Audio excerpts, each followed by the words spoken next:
this section, we're going to talk about devices on private cellular, connecting them to a Celona private mobile network live in Mark's lab.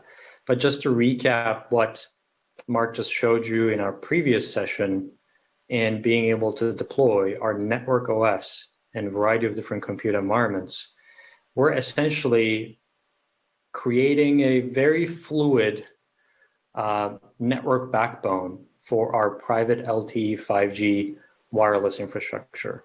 Those access points that are in our infrastructure can talk to any one of those network core instances across a variety of different computer environments, and you can start splitting individual application support across those variety of different network cores that are supporting those access points. So imagine your network operating system to scale up and down across those computer environments to support devices and users. So let's start with the devices segment. Puneet is going to tell us a little bit more about what it takes to get the devices connected to a private network and how those devices can interact with public LTE 5G networks. So Puneet, I will let you take it away. Did I just jump in and ask a quick question? A general question, really. Are you guys just doing CBRS? Are you doing any private cellular outside the US? Yeah, today it's CBRS specific, although our trials have started in band 42 in the UK. And next year we'll be expanding that with the additional spectrum support for 5G technologies in UK, Germany, and maybe other couple of European Union countries. Okay, that's really interesting. I'll be interested to hear more about that sometime. I'm sorry, for the OS, for the network OS that runs on the edge nodes, is it the same operating system that runs on the AP, or so like it's a different thing? Like, how does this work? Yeah, it's a single set of software. Of course, Orchestrator is the face of the platform. Celona Edge, which gets deployed in a variety of different computer environments, is an extension of the platform. And then the radios learn what software version they need to be running from Celona Edge.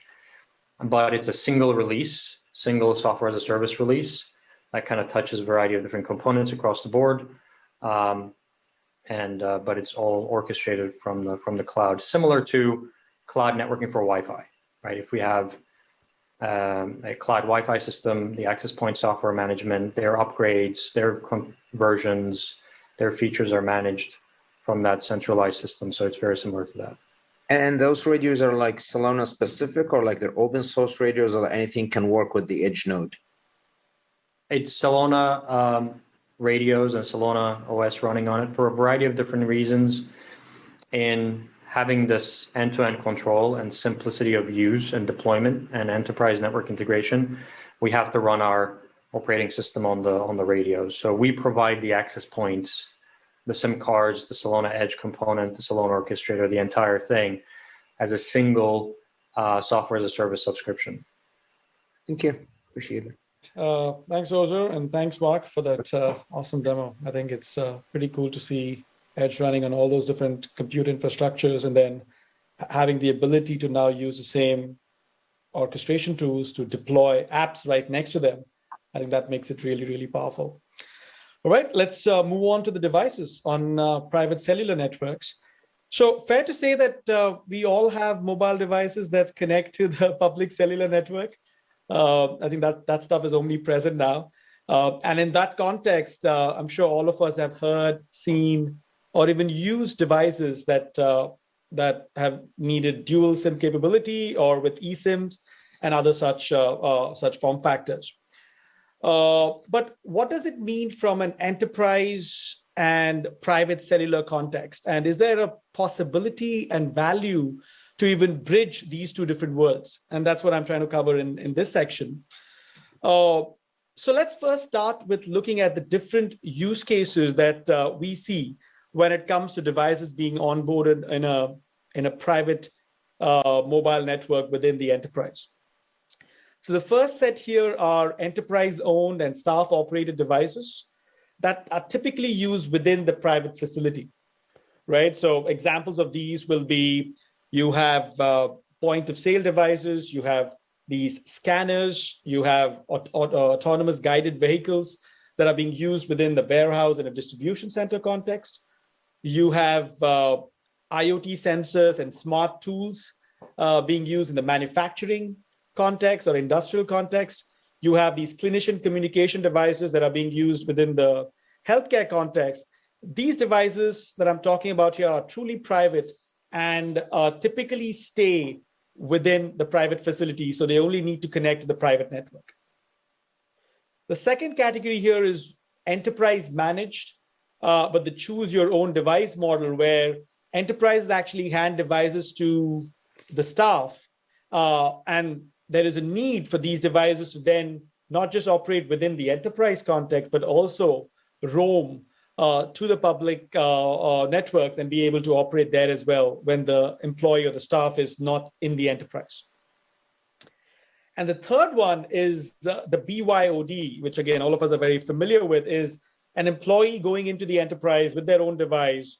Primarily, this is a personal device that they use outside, but then when they are within the enterprise context, it might need to operate on the private network. So these are the three kind of different connectivity, device connectivity requirements that we are seeing within the enterprise, and kind of translating these requirements over to how and what options are available for these devices to be onboarded. Let's take a quick look at those, right? So if I take the truly private scenario, you now have this single private SIM that could be used on these devices. Now, this SIM could be a physical SIM, could be an eSIM that is provided by Celona, and that allows the device to connect to the Celona network and operate and do what it's supposed to do. For the second use case, the enterprise managed CYOD use case, this could be achieved in multiple ways. The first one could be a dual SIM option, where you have a device that supports dual SIM. One of the SIM cards would be the public SIM. The other one would be a private SIM, and that would allow the device to connect to the private SIM while within the enterprise and connect to the public network when they roam outside. Now, a lot of the devices might not have a dual SIM capability. And in that scenario, one could use a smart SIM that actually has multiple profiles embedded in that. And that particular smart SIM will have now the ability to intelligently decide where the user is, and if they are within the enterprise, connect to the private network, and when they roam out, automatically connect to one of the public carriers that are available. The last one is actually a very, very interesting one. And this is where, as I said earlier, you have employees, you have folks who are coming into the enterprise with their own device, which has a single carrier SIM on it. And when they come into the enterprise, there is a need for them to connect to the private network. Now, this could be to cover the coverage gaps that exist within the enterprise, or within the four walls of the enterprise, or it could be to offload some of the traffic from the public network to the private network. And this use case is typically referred to as the neutral host use case. And what this means is that now the private network that the enterprises are deploying within their premise can now act as an on-ramp to the public network. So let's think of an enterprise, and an employee walks in with their T-Mobile, AT&T, or Verizon SIM card and a phone, and they are now able to connect back to their public network using the private network that's actually deployed within the enterprise. So that's what I said. The private network acts as an on-ramp for these devices to connect back to the public network, and allows them to continue using the services that they were using before, whether it's voice over LTE, also enables them to receive any kind of emergency alerts and emergency call services that they had available to them on the public network. Now, this is something that is the first two scenarios that I talked about are things that are currently supported.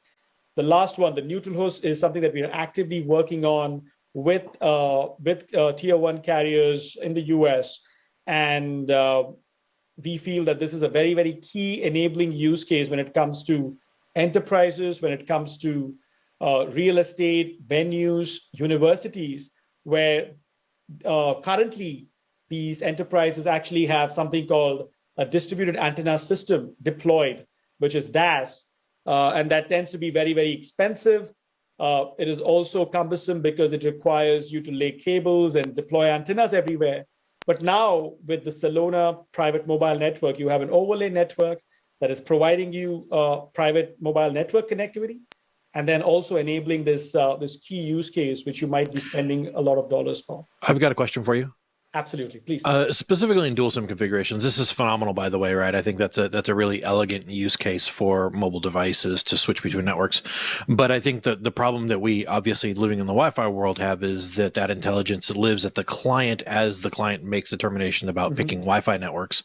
What is your vision about how devices move or transition between networks, and how enterprises don't really have control of that today? Is that something that you see MDM stepping in and taking a role? Do you see that the infrastructure plays a role in that, or what?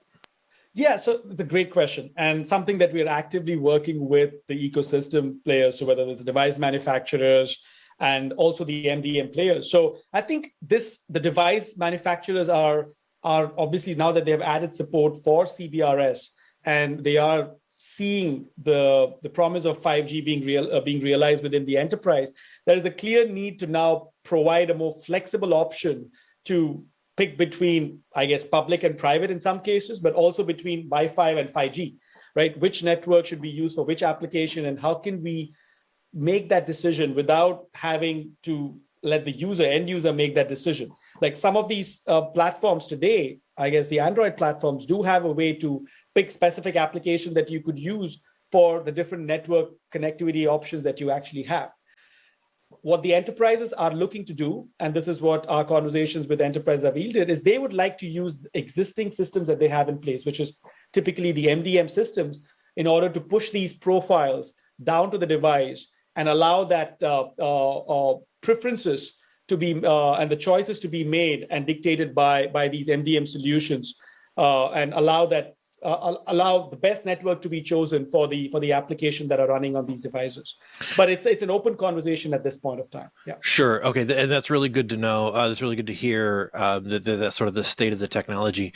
I think along those lines, do you see any CBRS uptake in full on just regular laptops with discrete networking adapters put in them, or is that something? Are you really seeing CBRS just being relegated to mobile devices only? Mobile meaning handheld mobile devices, traditionally phones. Perfect. So I think that's maybe I'll just quickly jump to this slide. It's a good one. So let me just talk about this, right? So I think last year when our CTO Mammoth and team presented, CBRS had just been opened up to be used within the enterprise, and what we have seen is a huge uptick of the kind of devices that actually support CBRS natively, right? So this is the generic computing systems that we end up using, the end user. So you have mobile phones, you have ruggedized tablets, you have some laptops as well that actually support CBRS natively, and that number is constantly growing. For devices that do not support this natively, there are a growing number of options in the terms of adapters, gateways, routers, and edge appliances that these IoT devices or legacy devices that do not support CBRS natively can actually connect to, and then take advantage of CBRS being available on these gateways, adapters, routers, and edge appliances. So it's a growing ecosystem here. Yeah, that's great information. Do I see one in the middle that's actually a USB Cbrs adapter? Yes, that's right. Well, where's that been all my life? No, absolutely. And I think the Celona.io/devices, we are actually tracking this very, very closely. And our Ozer's team, JR and Mark, are all over this. So anything new that shows up, any dongle, any gateway that shows up, we are actually bringing that into the lab and looking at it and seeing how that could actually alleviate some of the pains that you're talking about from an enterprise context. Phenomenal insight. Thank you. When do you see kind of wide laptop adoption happening for CBRS? Is Dell talking about it? Apple? Is that going to happen? So if you if you think about where there is current need for CBRS, right? Where there's a burning need for CBRS and where we are seeing a lot of traction, it is typically the non-corporate enterprise, right? So that's where ruggedized phones, ruggedized tablets, the Cbrs of the world, the Samsung X Pros of the world, the gateways that end up allowing these IoT devices to connect. That's where we are seeing a lot of traction and an uptick in the kind of devices. Now, when it comes to laptops and other devices, we do see that the general enterprise use case is probably further out. From my perspective, I see that sometime in the next 12 to 24 months, you'll start to see more generic enterprise use cases start to show up, and I guess that's what will drive. These things to show up in a regular laptop that we purchase. But what we're going to see over the next 12 to 18 months is these kind of devices that are used in the non-carpeted space. I don't know if others, Ozer and others, have other insights on this. I mean, the use case I'm thinking is like a large corporate campus with lots of outdoor space where people want to go work outdoors, and it's either something private or paying the carriers a sub for each person. So it's monthly recurring rather than a capital expense. So that's the use case I'm personally interested in seeing. Yeah, makes sense. Absolutely. Sorry, go for it, Ozer.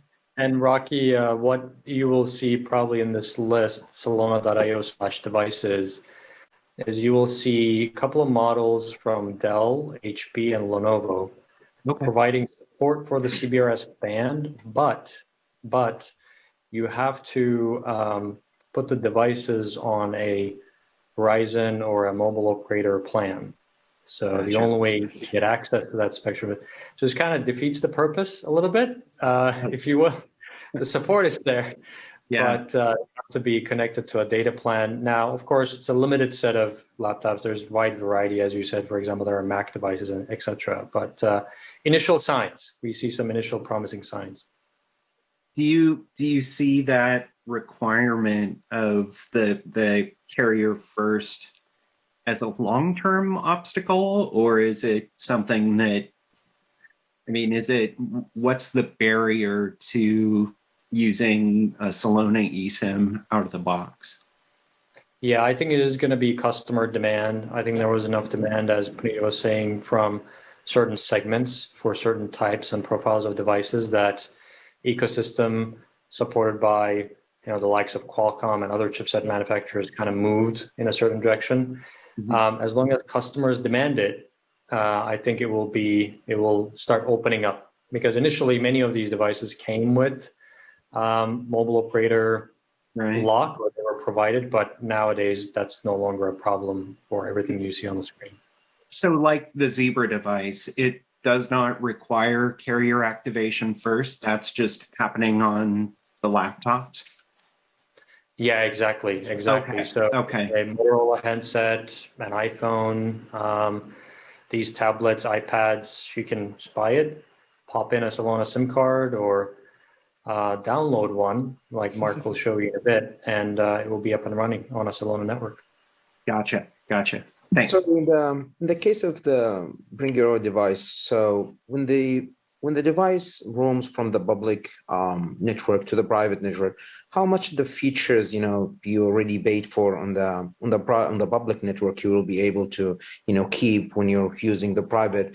And the other part of the question is like, how secure is it when you have access to both the public and private while roaming on the private network?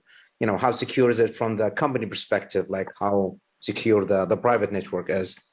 Yeah, so I can take a stab at that. So I suppose you're referring to the third use case that we were talking about earlier, which was the single public SIM BYOD use case. You're bringing into the network and being able to use the private network as an on-ramp to the public, right? So absolutely. So from a services perspective, I'll take the first question.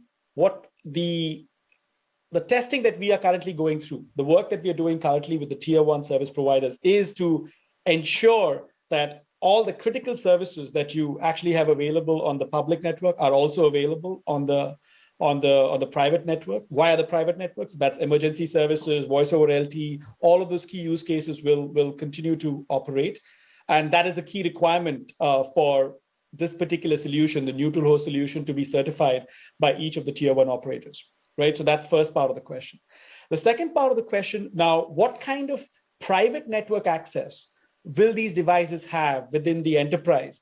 That is something that the enterprises can absolutely control, right? So they could potentially say that, hey, yeah, I'm deploying this private mobile network for my private mobile network use case, but I'll also allow my employees that come in because I have a coverage gap, let's say with a particular tier operator.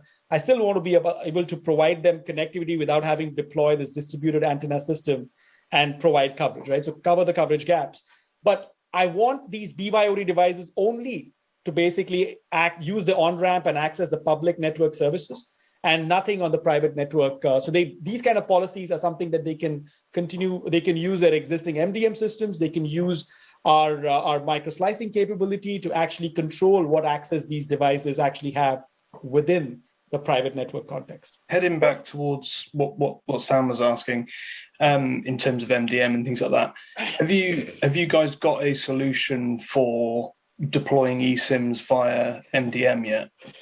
All right, so let's go to that. I've been jumping back and forth, but this is a perfect segue. Great question. So let me get to that in like 30 seconds. So from a SIM deployment options, I'll tell you what's available today and then where we are going with this. What's available today is the first two options here, right? The physical SIM. So again, all of us are very familiar with this. As part of the Celona subscription, customers have access to the physical SIMs that they can take and plug it into their the devices, and the device should be able to connect to the private mobile network. They can manage the whole life cycle management for that SIM, activate it, deactivate it, control which site is that SIM can connect to, and all of those pieces. We also added the ability to have the same features for the eSIM using QR code as a first step. So we just released this earlier this month, when our customers have the ability to actually, end users can scan a QR code and digitally download the eSIM, and we'll see a demo of that with Mark in a little bit. And of course, if you really want to make this scalable, the next step there is the MDM-based eSIM. So I'm in active conversations from a product roadmap perspective to identify what kind of MDM servers would we actually use to push these eSIM profiles to, let's say, hundreds and thousands of devices that the enterprises want to push it out to, and trying to kind of create a common framework and expose the right interfaces so that all the MDM solutions out there and enterprises can use the MDM solutions of their choice to actually push the eSIM profile down to the device. So that's something that we are actively working on, and I see that becoming available more towards the end of the year. Right now, it's kind of making sure we build the right framework and the interfaces so we don't have to do duplicate effort for each of the MDMs.